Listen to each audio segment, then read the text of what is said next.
Hello guys, ഗൗരീശങ്കരത്തിൻ്റെ പുതിയ episode റിവ്യൂയിലേക്ക് എല്ലാവർക്കും സ്വാഗതം. അങ്ങനെ നമ്മുടെ മഹാദേവൻ ശേഖരനെ പുറത്താക്കുകയാണ് കേട്ടോ.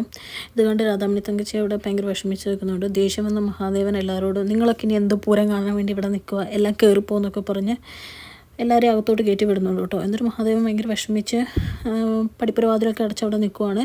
ശേഖരനും ഭയങ്കര വിഷമിച്ച് വെളിയിൽ നിൽക്കുന്നതായിട്ടാണ് കാണിക്കുന്നത്. പിന്നെ രാത്രി ആവുകയാണ് സമയം.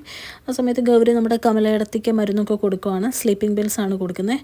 ആ സമയത്ത് പുള്ളിക്കാരി ചോദിക്കുന്നുണ്ട് കേട്ടോ, എന്തിനാണ് ഞാനിപ്പോൾ ഈ മരുന്നൊക്കെ കഴിക്കുന്നതെന്ന് ചോദിക്കുമ്പോൾ നമ്മുടെ ഗൗരി പറയുന്നുണ്ട്, കമലയിടത്തേക്ക് ഉറങ്ങാൻ പറ്റണില്ല എന്നല്ലേ പറഞ്ഞു, അതിനുള്ള മരുന്നാന്ന് പറയുമ്പോൾ പെട്ടെന്ന് പുള്ളിക്കാരി പറയുന്നുണ്ട്, അപ്പോൾ എൻ്റെ കുഞ്ഞുങ്ങൾ അവർ കരഞ്ഞു കഴിഞ്ഞാൽ അവരെ ആരെയും നോക്കുന്നതെന്നൊക്കെ ചോദിക്കുമ്പോഴേക്കും അവർക്ക് വിഷമാവും എന്നൊക്കെ പറയുക.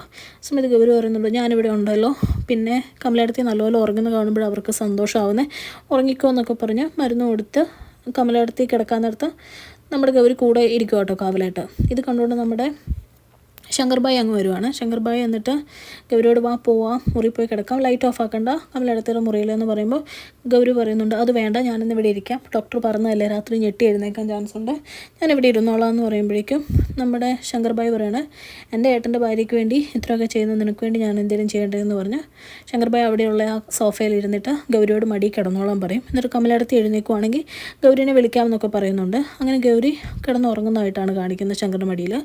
പിറ്റേ ദിവസം രാവിലെ ആവുകയാണ്. ആ സമയത്ത് നമ്മുടെ രാധാമണി തങ്കച്ചി നമ്മുടെ ശങ്കർഭായിയോട് പറയുന്നുണ്ട്, നീ അച്ഛനോട് എന്തെങ്കിലും പറഞ്ഞ് ശേഖരനെ തിരിച്ച് വിളിക്കണം എന്നൊക്കെ പറയുമ്പോൾ ശങ്കർഭായി പറയുന്നുണ്ട്, ഏട്ടന് ബുദ്ധിയില്ലാതെ ഞാൻ ഇത്രയും നാളോർത്തെ, വല്ലാത്ത ഫ്രോഡ് തരമൊക്കെ കാണിച്ചെന്നൊക്കെ പറഞ്ഞ് ഇങ്ങനെ പുള്ളിയെ വിമർശിക്കുമ്പോൾ നമ്മുടെ രാധാമണി തങ്കച്ചി പറയുന്നുണ്ട്, നീ എങ്ങനെ മാറിയെന്ന് പറഞ്ഞപ്പോൾ നമ്മുടെ ശങ്കർഭായി പറയുന്നുണ്ട്, എൻ്റെ ഗൗരിയാണ് എനിക്ക് ഇതെല്ലാം നല്ല കാര്യങ്ങളൊക്കെ പറഞ്ഞു തന്നതെന്ന് പറയുമ്പോൾ രാധാമണി തങ്കച്ചി ഇങ്ങനെ ഗൗരിനെ കുറ്റപ്പെടുത്തുക. സ്വന്തം സഹോദരന്മാരെ തമ്മിൽ പിരിക്കുന്ന അവസ്ഥ വരെ അവൾ എത്തി എന്നൊക്കെ പറഞ്ഞ് ഗൗരിനെ കുറ്റം പറയാൻ നേരത്ത് നമ്മുടെ ശങ്കർ ഗൗരിയുടെ സൈഡ് പിടിച്ച് ഓരോ കാര്യങ്ങൾ പറയുകയാണ്. അതൊക്കെ കേൾക്കുന്ന രാധാമണി തങ്കച്ചിക്ക് ദേഷ്യം വരുന്നുണ്ട് കേട്ടോ. പിന്നെ കാണിക്കുന്നത് വെച്ചാൽ പോസ്റ്റ്മാൻ പോസ്റ്റും കൊണ്ട് വരുന്നതാണ്. നമ്മുടെ ശങ്കർഭായിയാണ് അത് ചെന്ന് കൈപ്പറ്റുന്നത്. ചെന്ന് ആർക്കുള്ള പോസ്റ്റാണെന്ന് ചോദിക്കുമ്പോൾ ഗൗരിക്കുള്ളതെന്ന് പറയും. അപ്പോൾ ശങ്കർ പറയും, എൻ്റെ ഭാര്യയാണ് ഇവിടെ ഉണ്ടെന്ന് പറഞ്ഞ് പുള്ളി ഒപ്പിട്ട് മേടിക്കുകയാണ്. എന്നിട്ട് ശങ്കർ ഇതെന്താണാവോ എന്നും പറഞ്ഞ് കത്ത് പൊട്ടിച്ച് വായിക്കാൻ നേരത്തെ കത്തിൽ എഴുതിയേക്കുന്നതെന്ന് വെച്ച് കഴിഞ്ഞാൽ ഗൗരിക്കൊരു വധഭീഷണിയാണ്, 10 ദിവസം കൂടെ നീ ജീവിച്ചിരിക്കുകയുള്ളൂ, 10ാമത്തെ ദിവസം നിൻ്റെ പണി കഴിക്കുമെന്നും പറഞ്ഞുള്ളൊരു ലെറ്ററാണ്. ഇത് കാണുന്ന ശങ്കർ ചെറുതായിട്ടൊന്ന് പാനിക് ആവുന്നുണ്ട്. അത് കഴിഞ്ഞ് ശങ്കർ ജോജുവിനോടും അജിത്തിനോടും കാര്യങ്ങളൊക്കെ പറയാൻ നേരത്ത് അവർ ചോദിക്കുന്നുണ്ട്, അതിന് ഇടത്തേക്ക് ആരാ ശത്രു എന്ന് ചോദിക്കുമ്പോൾ ആകെ ഉണ്ടായിരുന്ന ആ ധ്രുവനാണ്, അവനിപ്പം ജീവനോടെ ഇല്ലയെന്ന് നമ്മുടെ ശങ്കർഭായി പറയുമ്പോൾ ജോജു പറയുന്നുണ്ട്, ചിലപ്പോൾ ഇനി അവൻ മരിച്ചിട്ടില്ലല്ലോ, അന്ന് ഇടത്തി പറഞ്ഞ പോലെ ശരിക്കും അവൻ അവിടെ ഉണ്ടായിരുന്നെങ്കിലോ ഇടത്തേക്ക് തോന്നിയതല്ലെങ്കിലോ എന്ന് പറയുമ്പോഴും ശങ്കറിനങ്ങ് ഉൾക്കൊള്ളാനൊരു ബുദ്ധിമുട്ട്.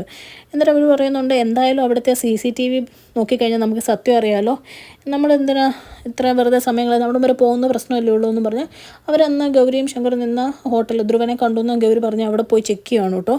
അവിടെ ചെന്ന് മാനേജറിനോട് ചോദിക്കുമ്പോൾ പറയുന്നുണ്ട്, ചാരങ്ങാട് മഹാദേവൻ്റെ മോന് ചോദിച്ചു ഞാൻ കൊടുക്കുന്നതിന് എനിക്ക് കുഴപ്പമില്ല, പക്ഷേ ഒരു പ്രശ്നം എന്താണെന്ന് വെച്ചാൽ ആ ഏരിയയിൽ കസ്റ്റമേഴ്സിൻ്റെ പ്രൈവസി വേണ്ടിയിട്ട് അവരവിടെ മാത്രം CCTV വെച്ചിട്ടില്ല എന്ന് പറയുമ്പം ഇവരാകെ ഡെസ്പായിട്ട് അവിടെ നിന്ന് എഴുന്നേറ്റ് പോവാണ്. ഇനി എന്ത് ചെയ്യും എന്നൊക്കെ പറഞ്ഞ് ഇങ്ങനെ ഇവർ പരസ്പരം ഇങ്ങനെ ചോദിച്ചുകൊണ്ടിരിക്കാൻ നേരത്ത് നമ്മുടെ ശങ്കർഭായി പറയുകയാണ്, ഒരു വാതിലടഞ്ഞെങ്കിൽ വേറെ വഴികളുണ്ടായിരിക്കും എന്ന് പറഞ്ഞിട്ട് ശങ്കർഭായി പറഞ്ഞു, ഇവിടുത്തെ CCTV അല്ലേ ഇല്ലാത്തുള്ളൂ, അവൻ്റെ ചുറ്റും എപ്പോഴും 2 അവന്മാർ നടക്കാറുണ്ടല്ലോ, അപ്പം ധ്രുവം മരിച്ചിട്ടില്ല എന്നുണ്ടെങ്കിൽ ഉറപ്പായിട്ടും അവൻ്റെ ഫ്രണ്ട്സിനെ കാണാൻ വേണ്ടിയിട്ട് പോവും, അവന്മാരെ പൊക്കിയ കാര്യം മനസ്സിലാവും എന്നിങ്ങനെ പറയുകയാണ്. അപ്പോൾ അജിത്തും ജോജുവും പറയുകയാണ്, അത് ശരിയാണ് കേട്ടോ, നമുക്ക് അവരെ പൊക്കാൻ പോകാമെന്ന് പറഞ്ഞ് അവർ പൊക്കാൻ പോകുന്നത് കാണിച്ചുകൊണ്ടാണ് ഇന്നത്തെ എപ്പിസോഡ് അവസാനിക്കുന്നത്. അതിന് തൊട്ട് മുമ്പ് ഗൗരി നമ്മുടെ ശങ്കർഭായിനെ വിളിച്ചിട്ട് കമലയിടത്തിലെ മെഡിസിൻ തീർന്നു പോയി, അത് മേടിക്കാൻ പോവാന്ന് പറയുമ്പോൾ ശങ്കർ ആ കൂടെ പാനിക്കായിട്ട് പറയുന്നുണ്ട്, വേണ്ട എന്തെങ്കിലും പറ്റിയാലോ എന്നൊക്കെ ചോദിക്കുമ്പോൾ ഗൗരി എനിക്കെന്ത് പറ്റാമെന്നൊക്കെ പറഞ്ഞ് ഗൗരിയും വാശി പിടിക്കുന്നുണ്ട്.